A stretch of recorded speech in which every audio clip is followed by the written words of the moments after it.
Hello everyone, welcome to The Voice of Nursing. My name is Adrian Tracy, CEO of ICG Medical. Today, very lucky to be joined by Gregory. Anne, welcome to The Voice of Nursing. Hello. Tell us about how you got into nursing. Thank you for inviting me. So, it was in 1985, so I was brought up in Nottingham and went to a school called Fernwood Comprehensive School. At that school, I remember telling the careers advisor there, it was the deputy head actually, that I wanted to be a nurse. And she told me that she didn't think I had it in me. I wasn't clever enough to be a nurse. I should probably forget about it, which I didn't, as you can see. So I applied to Sheffield School of Nursing, got in, and then did my training. Qualified in '88, got a job on a renal dialysis unit, which was at Lodgemore Hospital, which was a lovely hospital on the outskirts of Sheffield. Very old-fashioned, not there now. Worked there for a few years, and then I did my midwifery training, so I became a midwife, but found that it was a very rewarding job, but quite specific. It was mums and babies. So I saw a job as a practice nurse, 16 hours a week in the paper, and applied for it, got the job. I worked 2 days a week. I supplemented those days with working on something called the flexible workforce, which is like district nursing. So I did that to supplement the days because obviously 16 hours wasn't enough. And then gradually built up my hours. The team gradually built up, the team of nurses.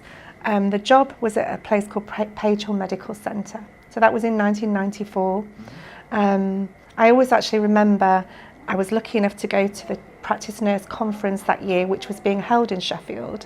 And every nurse that was at the conference got a little pair of nurses' scissors that said Sheffield 94 on them, because Sheffield's very famous for its cutlery and all its cutlery from years back. The Steel City, Steel City. And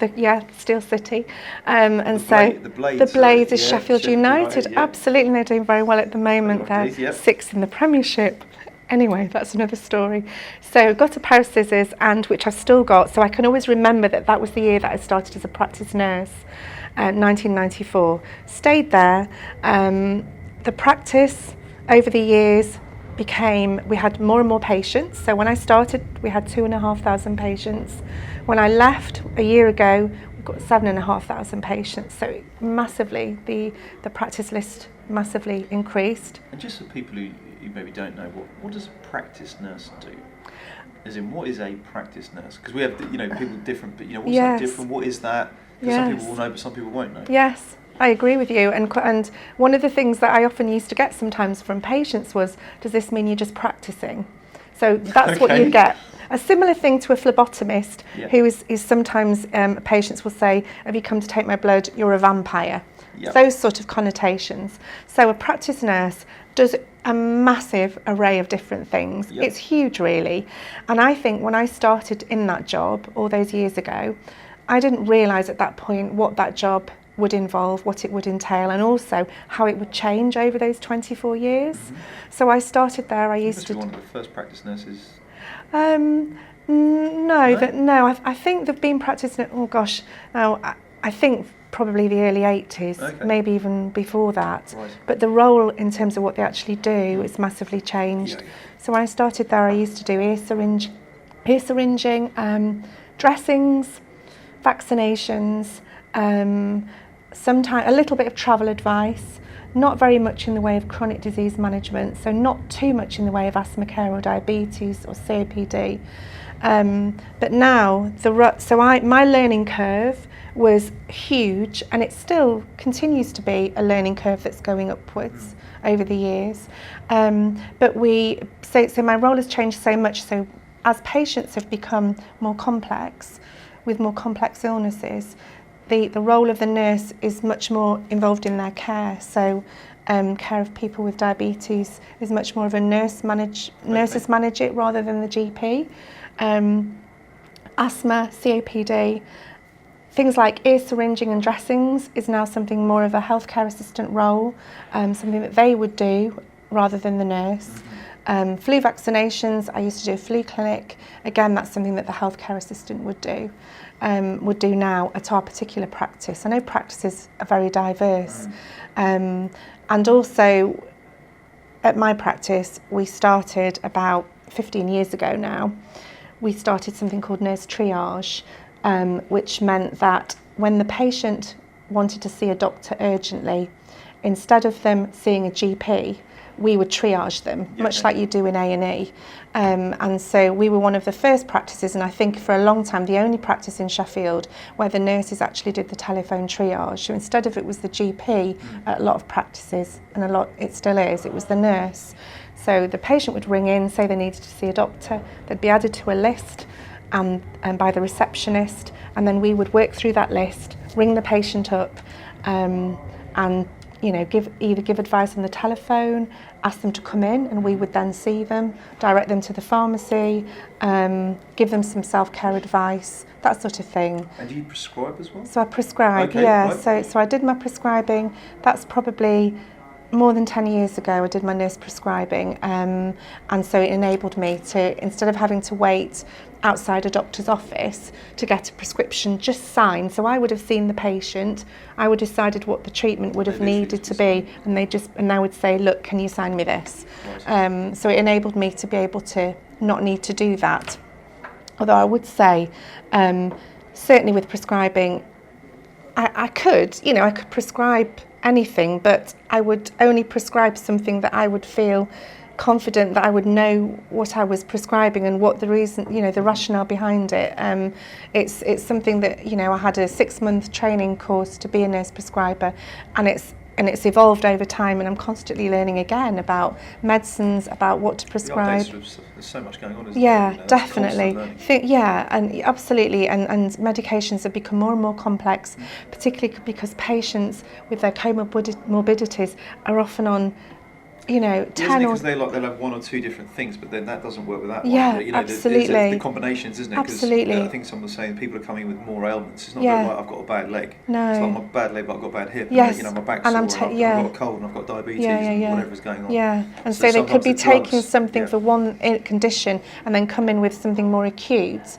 And then you've got to think about what the interactions are with those particular drugs, and that's really, that's something that, one of the things I would say as a nurse is that I'm always aware of my boundary of my knowledge, and if there's anything I feel I don't know, I would always ask a colleague, and I would feel fine with doing that, because as a nurse you're accountable for everything that you do. So that's something quite inherent in me, being aware of my limitations and knowing when to ask for help, which I think is really important. And I know Page Hall's quite a unique environment. So it's so I started there in '94, and 2,500 patients. About at that point, 20% of them were from other parts of the world other than the UK. Over the 24 years, that's completely reversed, if not even a little bit more. So now you could say that 10% of those 7,500 patients would be Caucasian. 90% are from other backgrounds. Okay. Over the years, we saw when the Yugoslav war, the Kosovo war, so we had quite an influx of young Kosovan Albanian men, unaccompanied quite often fairly young teenagers who'd come to escape the war. And at that point, our practice, because of the area of Sheffield that it was in, it's quite a deprived part of the city. The housing's really cheap. A lot of landlords own a lot of properties. So a lot of the time, people that have come from desperate parts of the world to seek shelter and sanctuary, Sheffield's known as a city of sanctuary, so we welcome people from abroad, often come to that part of Sheffield. So it's a huge mix of different nationalities and cultures, and that's one of the reasons why I stayed there so long, because I love all that. I love the diversity, and I love the fact that every single day when someone comes in to see me, I learn something new from that person or from that family or something like that. So we have 30 to 50% of the consultations need an interpreter. Okay. So it's challenging. So you may have a 10-minute appointment, but if you're using an interpreter, that means that, like I'm talking to you now, if you imagine that it'd be an interpreter having to translate everything I say to you and then have to translate that back to me in my language. So it doubles the time quite often. It'd be quite scary if it's lost in translation. Yeah. That stuff, you know. Yeah. We've always been a really what's the word? So adaptable practice. So when we saw these influx of different populations, we changed what we did based on the populations.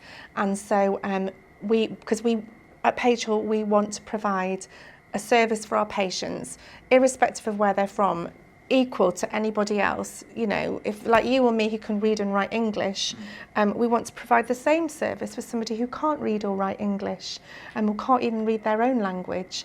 So it's a challenge. So at the practice, we employed bilingual receptionists.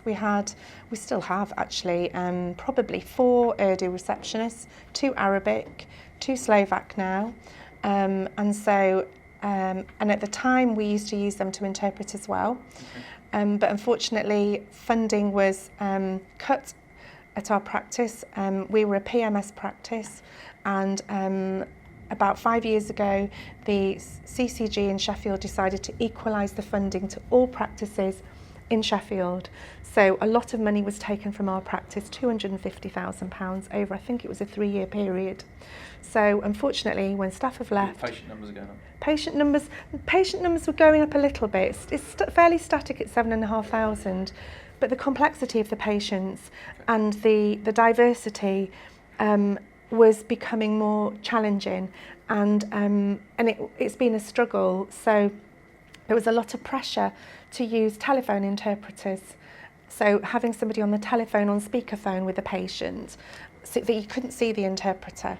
And so you may be discussing something quite upsetting or sensitive, and the idea that you'd have to do that with somebody on a speaker that you couldn't actually see them. And so it's massively challenging.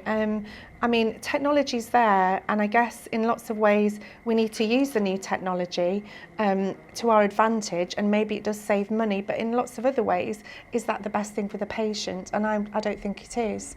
2013 you won Practice Nurse of the Year? No.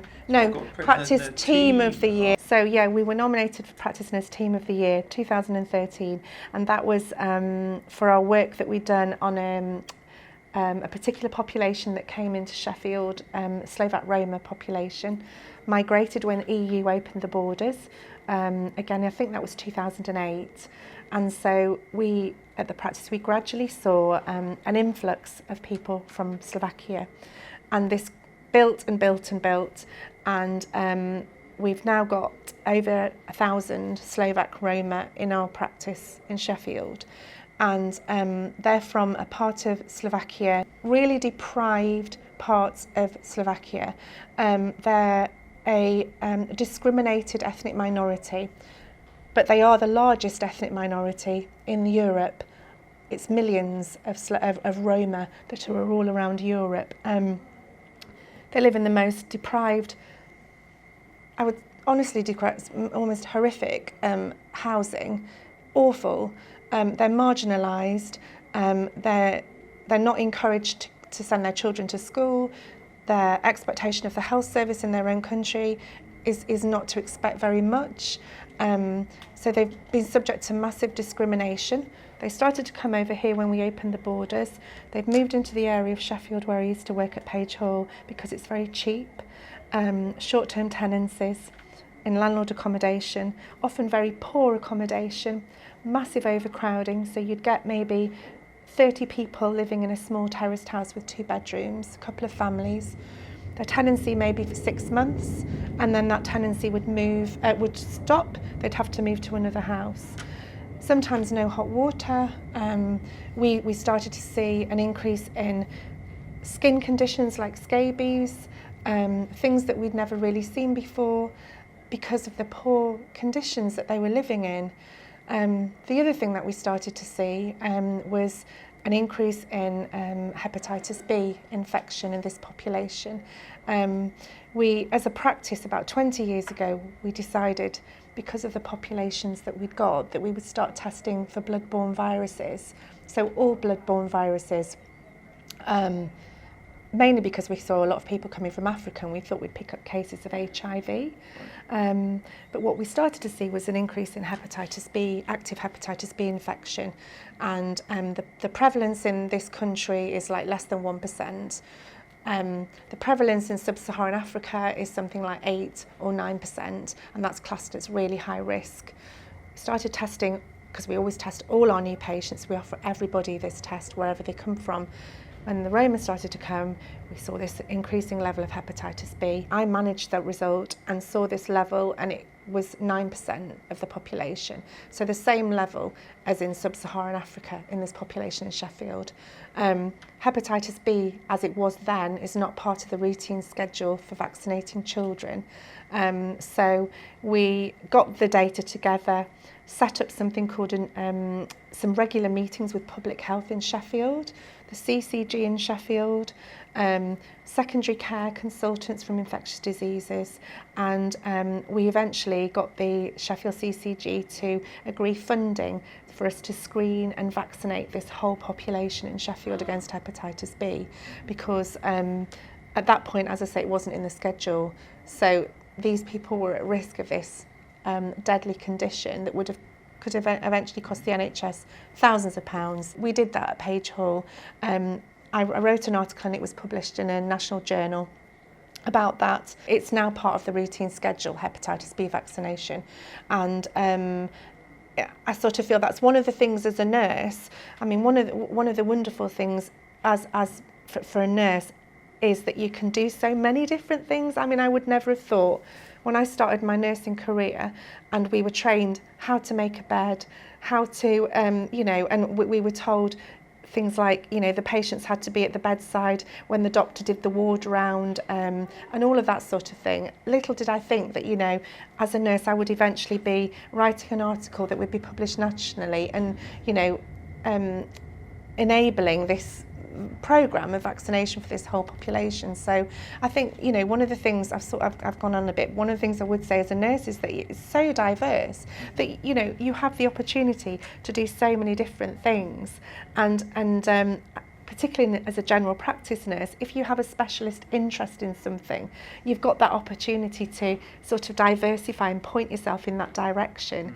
And my interest was hepatitis B, very specific. I mean, in my practice where I actually go as a patient, I don't think, the level there would be less than 0.5%. But in my practice where I work, just across Sheffield, the level out there in this population of 1,000 people is nearly 10%. At least you recognise that. They've been very lucky that you've happened to have that interest, and then you can interpret the results accordingly. Yeah, that's right. Yes. You talk about diversity of the job and being a nurse.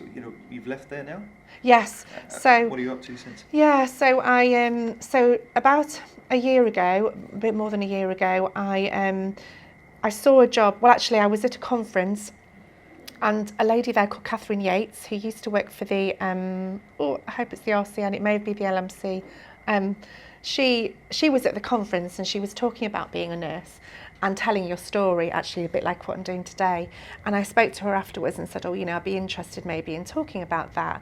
And then she said, so I talked to her a bit about what I'd done, and she said, I think there's a job that you might be interested in. And at that point, I was thinking potentially that at the age that I am, then I was 52, and I thought, if I don't do something now to do something different with my career, I'll stay where I am at Page Hall, because I just feel I might have been too old to move and change. And so I looked at this job description, it was 4 pages, and I just thought, well, I don't think, there's no way. But anyway, so I applied for it, and of course, and I got the job, so which was a big shock to me. Because I think that's one of the other things I'd say about nursing, and maybe it's just me, but I think a lot of the time as nurses, we underestimate our abilities and underestimate what skills we've got and what experiences we've had. And I think nurses need to shout out a bit more about how brilliant they are and the diversity of what they do. We agree entirely with that. So yeah. So I got the job and left my old practice, which was... What was the job? Okay, so sorry. So it's a clinical nurse advisor for, at that point in time, it was NHS England. It's now called NHSX, which is the organisation that was launched on the 1st of July of this year. It's the organisation that's dealing with the transformation of the National Health Service digitally. Okay. So the digital transformation. So it's So I wouldn't necessarily say I was the most technological. I don't know if that's the right word. Yeah. Technological of people. I was pretty good on the actual computer system at work. Mm-hmm. As a lot of people are in general practice, you self-teach yourself. Because there was, when System 1 came into our practice, we had about an afternoon of training and then you just got on with it. Yeah. And then 15 years later, you're coincidentally in a room with some other clinician and you see them press a button and you say, what have you done? And they say, well, if you do that, it does that. And you just think, well, I didn't know that. And 15 years down the line, if only I'd known that that's what you do, you know. So part of the digital transformation programme, in a way, is enabling people to believe that technology is for them. They shouldn't be frightened of it. I say that I was, so I was good with the computer system at work. I'd never been on Facebook, never been on Twitter. I was in a WhatsApp group, but that's probably about it. So I joined Twitter pretty much this time a year ago, and it took me a while to learn how to do it and understand exactly how it all works. But now I guess I look at it every day, and I do tweets quite a lot. It's a massive thing for nursing. It's huge. Literally, it's totally agree. Twitter kind of seems to be the main forum for the nurse communication. And everyone Absolutely. seems to be on it. All the chief nurses, yes, junior nurses, I was just going to say. Student nurses are very active on it. Student nurses are massively active, which is great, And I think I agree with you. Student nurses, I've noticed, are really active, and I think they've recognised that we student nurses wants to follow. Yes, absolutely. And there's we GPNs, we know we nurses as well. We've had Teresa on here before. Oh right, okay. Yes, I've heard her speak as well. Very good. So yes, she spoke at so I was lucky enough to go to the Chief Nursing Officer's first conference last year in Birmingham, Ruth May. Yes. And so that was a brilliant couple of days. I'd never been, in that sort of environment before in my previous career. I'd never known as a general practice nurse. I'd never really known who the chief nurse was.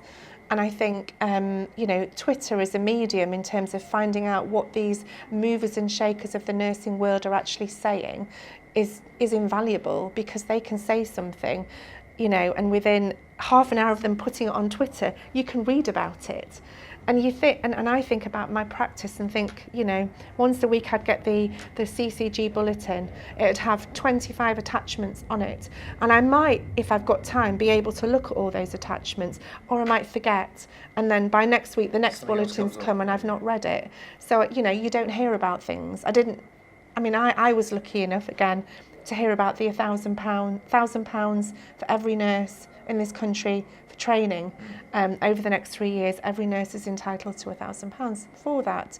So I was lucky enough to be actually at Expo in September, because I'm leading on this digital nurse network as well, to hear that. But a lot of nurses haven't heard that. So part of what I do, I'm very lucky to be able to go to different nurse events. I've been to some I'm going to list a few if I can remember. Nottingham, I've got 2 in Derby in January, Sheffield, Doncaster, Hull, it was Grimsby. And what are these events? So these are nurse education events. Okay. So nurses, if they're lucky to be in an area where they have protected time for education, Sheffield they're called PLIs, Protected Learning Initiative. Barnsley it's Target. Barnsley it's Best, so I've been to Barnsley. Target, sometimes I did 3 in Leeds earlier this year. I hope I've probably missed people out, but so I'm lucky enough to go to those events. Mm-hmm. And some areas of the country, nurses don't get to go to events like that. So it's protected time where often once or twice or once every couple of months, practice is shut for the afternoon, and that time is used for training for staff. It's a brilliant thing that's recognised as important. So nurses get together in a room, and there's an agenda, and it can be very diverse, different things. Interestingly, I was at Nottingham, which is where I was from, which was lovely. I was at Nottingham about 10 days ago and got to speak to some brilliant, lovely, engaging staff who worked in care homes. They were a mix of nurses, healthcare workers, speech therapists, OTs. It was just brilliant, and I was able to talk about digital technology and how it can impact on them, but also impact on their patients as well. I also get to do, I've been to nursing practice conferences, best in practice. I did a keynote speech at a conference in Nottingham that was again about 3 weeks ago, called Issues and Answers in Primary Care. I was absolutely nervous as anything to do this speech. And so, really worried about it, really anxious. But I was putting myself out of my comfort zone, and it was fine. I told a story of a digital journey of my mother. Basically, I'd looked on, I'd been thinking about what to do. It was meant to be about the transformation programme, thinking about what to do for this conference, what to talk about. And I'd also been reminiscing and looking back on my iPad at the messages that me and my mum used to share with each other, because she was in Nottingham and I was in Sheffield, and my mum was really hard of hearing. And I found quite a few messages talking about, from my mum saying, can you cancel this appointment I've got with the doctors? I'm going away. I need to do it on a different day, but I can't hear the telephone. So I message her back saying, okay, I will, but I'm at work at the moment. I'll try and remember to do it. And we had various messages. Things like, I've had a blood test done. I don't know the result. Can you find out for me? I can't hear the phone. Maybe I should go up in a taxi to the doctors to find out. And I basically recognised that 3 years ago, when these conversations happened, my mother and me were sort of having this conversation about digital technology, but we didn't know that it existed, and it did actually exist then. The idea that she could, if I'd known about it, view her test results herself online. Which we as patients can do now. So all of us can do that. The technology's there to enable us to do it. So if we have a blood test done, rather than ring the surgery up in a week's time to check the result, or actually book an appointment to come and see somebody just to get the result of a blood test, we could actually view that result online.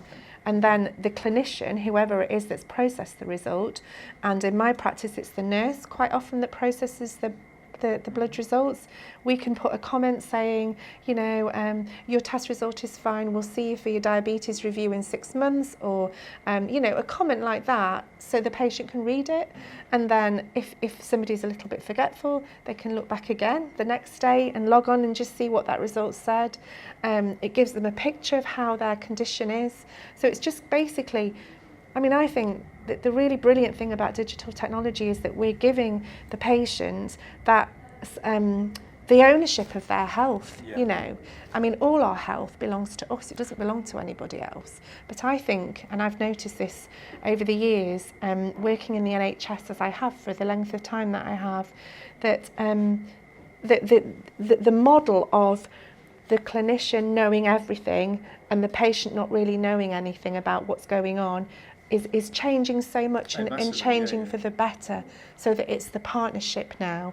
And we want to give those patients, and all of us, because we're all patients, that knowledge, so that they can think, right, well, I know what to do. I've had my test result back. If it's diabetes and the HbA1c has gone a bit raised, I know what to do. The power of it to change people's interaction with health is massive. And like I said, for my mum, she stored medication because she didn't understand if she should or shouldn't be taking it. She was anemic, that's all it was. She had loads of iron tablets because she hadn't been able to communicate properly with her surgery because of hearing. Before, and they said that is it 50% of drugs that are given are taken incorrectly? Yeah, probably. Like prescribing, yes. They were drugs that have been returned. Yeah. Let alone drugs that people just don't take. They don't take them on time. No. Or they forget to take them, or they take them. Or they don't know what they're for. Yeah, they don't know what they're for. Yeah. And they were saying that literally, if we could get people taking them properly when they should take them, it'd actually make a massive difference to health. Absolutely. And they were talking about that's an education piece. Oh, it is, absolutely. It kind of stunned me. I was like, what? Yes, it is. and the cost to the NHS is millions. And they it don't want to millions. tell the GP No, because they'd be scared. They were scared to tell the GP that they hadn't taken them.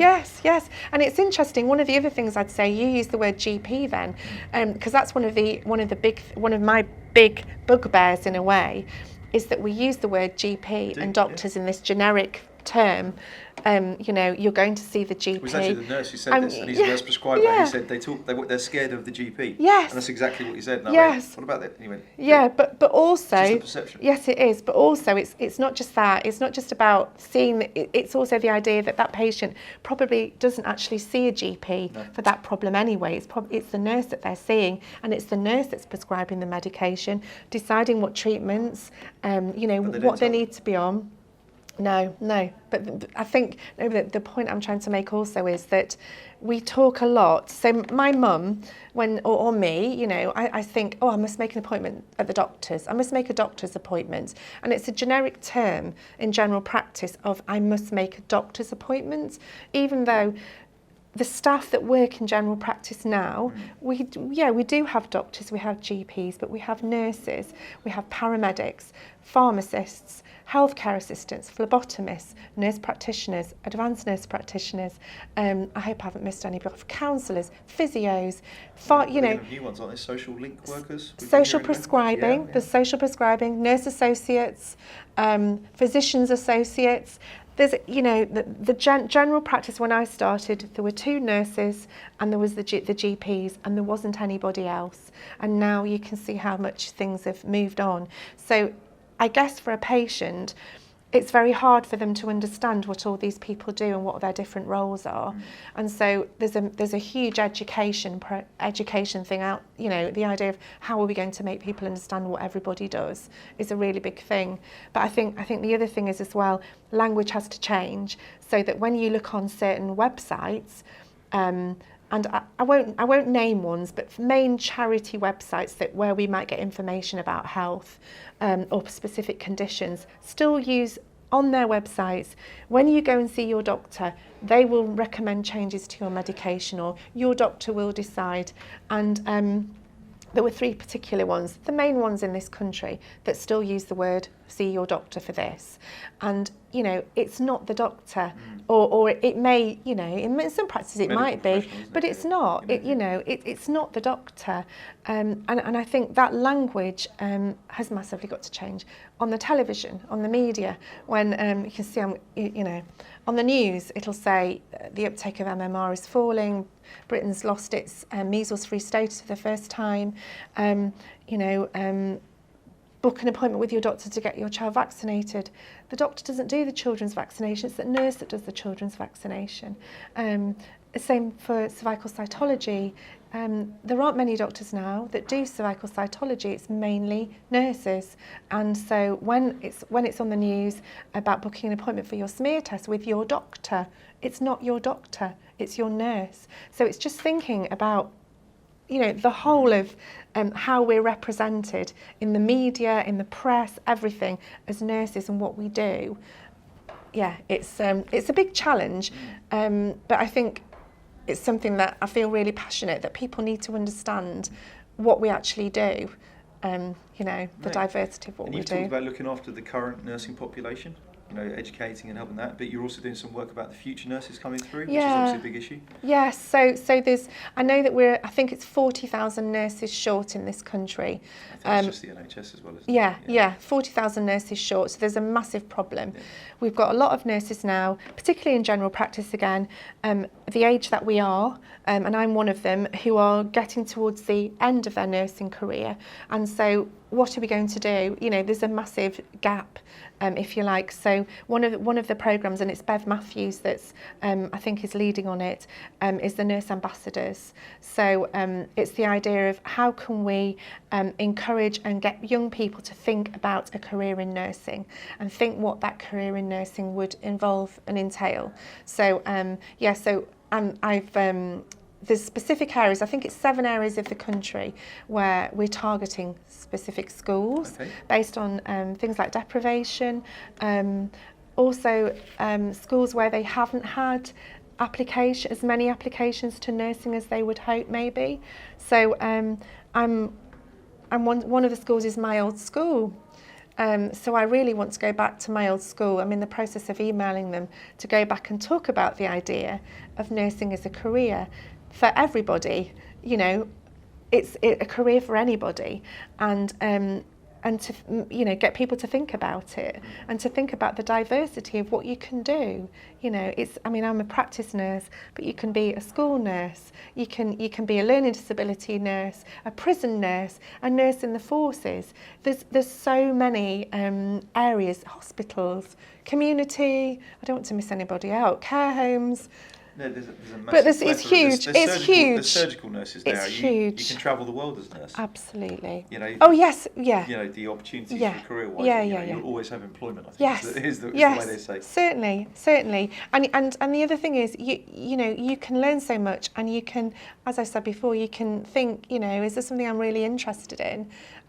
Or you can do, you know, it doesn't have to be one thing. It can be lots of different things. Nurses you can have various different careers as a nurse, can't you? You know, I know you specialise in the practice area, but lots of nurses have gone, you know, general ward, specialist, community. Yeah, absolutely. You know, it's just crazy. Yes. You know, we've had, you know, chief execs who've been nurses, we've had MPs who've been nurses. Yeah. You never yeah. know where that skill set takes you. Yeah, absolutely. And one of the other things, I mean, I've been very lucky to. I'm going to be, as from January, on the GPN Nurse Forum for the RCN, on the steering committee. So I'm going to Congress for the first time next year, and I'm again in the process of thinking about a resolution to put to Congress, which probably is going to be around the terms and conditions for practice nurses. Holidays and pay is so varied across the country. So I think there's around about 8,000 different practices in this country, and not, as far as I'm aware, there aren't any. There may be some that aren't on agenda for change pay scales.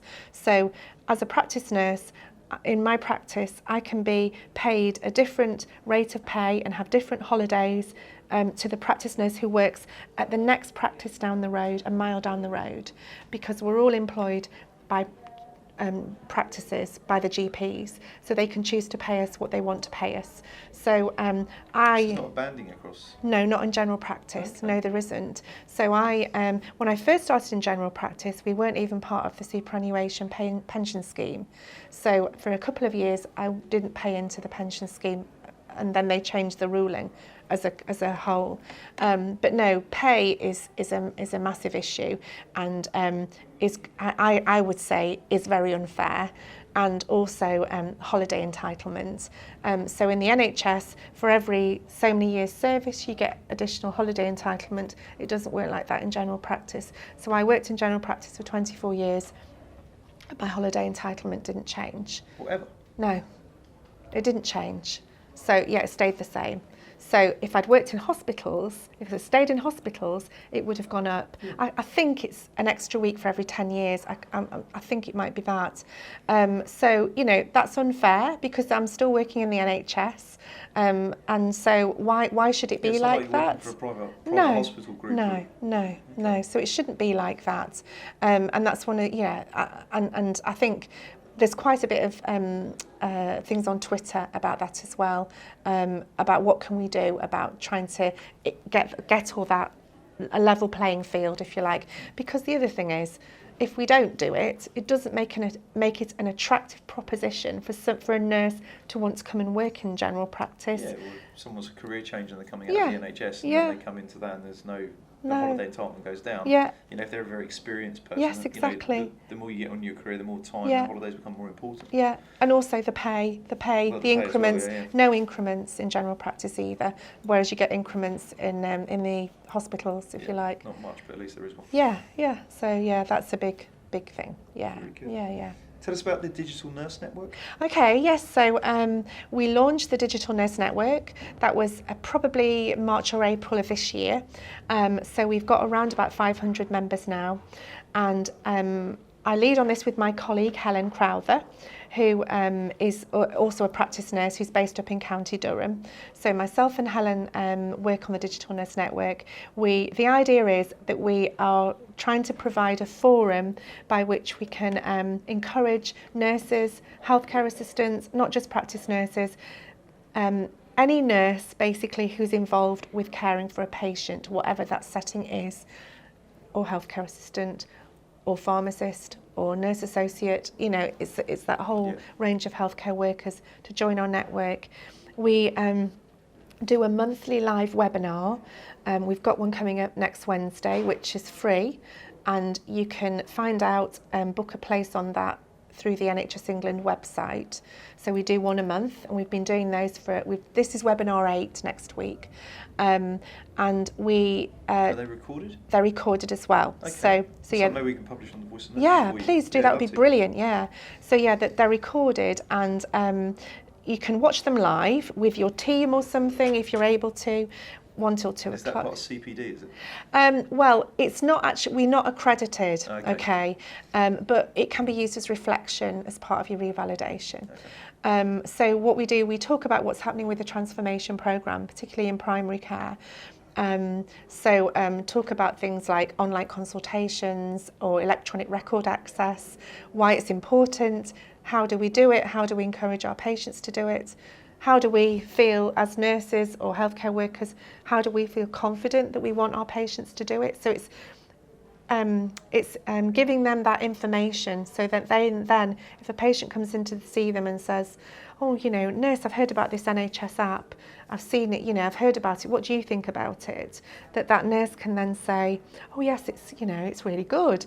Yeah, I've got it on my smartphone, I'll show you how to do it. Or, you know, or if you go out and see the receptionist, if you have a digital champion in the practice, which is something we try and encourage, they can tell you what to do. It's like a super user or something. Yeah. And then through the NHS app, you can view your record, order your prescription, view your vaccinations, look at allergies, register as an organ donor. They've had 1 million people log on now to the NHS app. So it's informing about that. And also we have a live chat function so people can ask questions as well as we're going on. And if we can't answer them there and then, we can get back to them. The idea is that you can watch it live, or you can then, as you say, watch it later at a time that's convenient, and maybe watch it as a team and then discuss it, or discuss what we've, you know. So we try and have a sort of, it's an hour, 20 minutes, we have a guest speaker usually to talk about various. So next week we've got somebody coming from NHS Blueprinting. We've had somebody talking about online consultations. So it's really, you know, it's useful. It's useful for staff and for the patients as well to hear what's going on. We get to speak at national conferences to talk about what's happening with the transformation programme, and we also work on projects as well. So I'm working on one at the moment about sepsis recognition, particularly around social care and primary care, and what are the tools that are used currently and how can they be improved, and you know, how do we then encourage the staff to use them. And in social care, big challenge, because of all the staff that work in social care, how do we train them? How do we enable them to use technology? So it's a big project that we're working on nationally. So that's one of the things, yeah. And tell us about, just sort of coming in now, you know, what do you sort of think the future holds for nursing over the next couple of years? I mean, I think it's, I think it's hugely changing. When I look back and I think about using Lloyd George records, no computers, writing with a pen and paper in the notes, and how things have changed since then. I think it's a very exciting future. I think it's so diverse. The roles that nurses can have, the sort of extended roles, if you like, are just sort of there, and you know, it's a case of go out there and feel confident in your ability to be able to do that. So yeah, it's exciting, but also, as what I said about the shortfall in nurses, it's also this idea that we need to do something, because so many nurses are reaching the end of their careers, and we need to, you know, think about getting nurses in, recruiting people to train as nurses. But yeah, it's a very exciting world. I mean, one of the things I scanned through about 20 years ago, Frank Dobson, who was the Minister for Health, he sadly died about 3 weeks. Yeah, he died about 3 weeks ago, and a colleague sent me his health bill from 1996 or 7, I think it was, and And his ideas for digital transformation of the NHS were the ideas that are now, you know, he was thinking this is what we need to do, but it's taken so long for things to progress, more than 20 years to get to the point we are at now, and having NHSX and having this idea that we are actually doing it now, that the technology's there. We all use it so much in our daily lives, you know, online banking, booking holidays. It's just a matter of fact, but still the idea of having a consultation with your nurse or healthcare assistant online, through the comfort of your own home. You know, if you've got a rash or a spot and you're worried about it, take a photo, email it to your practice, and then they get back to you and tell you what to do. So those things are there, and it's just, I think over the next 12 months we're going to see a massive change. And nurses, you know, we're the ones that are trusted most in the whole country. Always number one. Yep. Always number one, the number one profession, trusted by the public. And, you know, there's a reason why the public trust us. And so I think we owe it to ourselves, but we owe it more to our patients, that we need to have that knowledge about what's happening, to give that to our patients. You know, and we're all patients too, and don't we want that for ourselves and our families and our parents and everything else? So yeah. So in regards to reading all this stuff, doing all these conferences, what do you do outside of work? Do you have any hobbies or anything like Hobbies? that? Okay. You know, a bit of relaxing time, you know, sorting out, making sure your mental health is good and all that sort of good stuff. So, oh gosh, well, I mentioned dogs earlier, obviously. Oh, I haven't got a dog, but there's a lovely dog here. Yeah, no, so I cycle a bit. So I cycle. I did a locum shift at my old practice last week, and I used to cycle to work 6 miles each way. And so I cycled, so my daughter borrowed my car, and so I cycled to work, and it was a bit of a shock to the system, but it was okay. So I do park run as well. Okay. I try and do a park run every Saturday at Encliffe Park in Sheffield, Hallam Park Run. I do a bit, so I really love to do crafting. I like to read. I'm in a book group. So those sort of things really, and I like to eat. I like food. And is there any message you'd like to share with our nurses or healthcare assistants or anyone who's watching? Yeah, I mean, I would just say, I think one of the most important things is for us all to have confidence in our abilities, and also think about all the amazing things that we've done in our careers. And I think a colleague of mine, Celia, used to have what she called her smug box. And so she had her little box, and whenever a patient had written a nice letter or anyone had done something nice for her, she kept that in her smug box. And if she ever felt down or had a bad day, she'd get the box out and look and remember how wonderful she is. She is. And I think, you know, we all need to do that. I think we all need to have a little smug box, however we do it, whether we do it in a digital way on our phones or something. And just if we're having a bad day, we look at that and we think, actually, you know, a patient said that to me 5 years ago and I'd forgotten that. But I am pretty amazing. So, and I think all nurses, anyone working in the healthcare profession is pretty amazing, really. Get a smug box. Noted. Get a smug box. And thank you so much for your time. That's all right. Today. Thank you very much. Thank you for watching The Voice of Nursing. Thank you to all our nurses, our healthcare assistants, our social workers, our doctors, our allied health professionals for looking after us all. And we'll catch up with you again soon. Thank you.